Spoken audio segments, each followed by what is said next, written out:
balancing their foods, having too low a protein in your diet will actually also accelerate cellular aging too. Yeah. So we talk about it in a bell curve format. Like, you don't want too much, you don't want too little. You need to stay right in this really beautiful balance.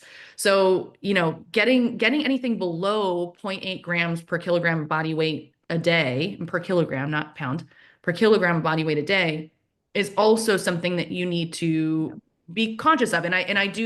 I work with a lot of patients who are gung ho. They come to me like, I'm going plant-based, I'm doing this thing, and then aren't proficient in the kitchen, don't understand how to plan a plate, are going to Trader Joe's and getting all their processed food. Not that I Hmm. love Trader Joe's, but Yeah. like they're doing it wrong and maybe not doing it the most whole way. Yeah. That's a problem too. So yes, we I just wanted to call that out as a little caveat, because I can already hear people Yeah. talking about it, and I want to make sure we're very clear that we're not saying that low protein is better, like no protein or low protein is Right. better. You need to have protein. Is used for, amino acids are required for, quite literally, every process in the Everything. body. Yeah. Every single process in the body requires some form of amino acids and protein. So we're not saying that either.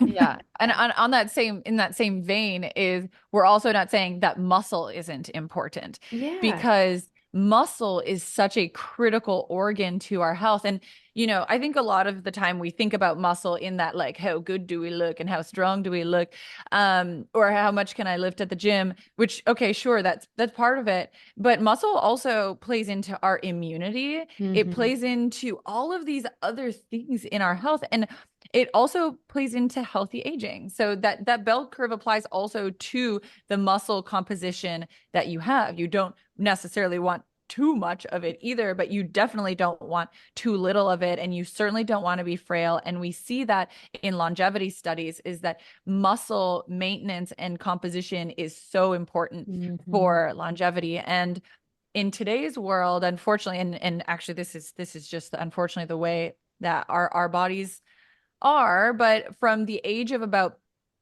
30, we start losing about 3 to 8% of our muscle every decade. And then when you go up to the age of 50, it increases even more to like 8 to 10% of your muscle being lost. So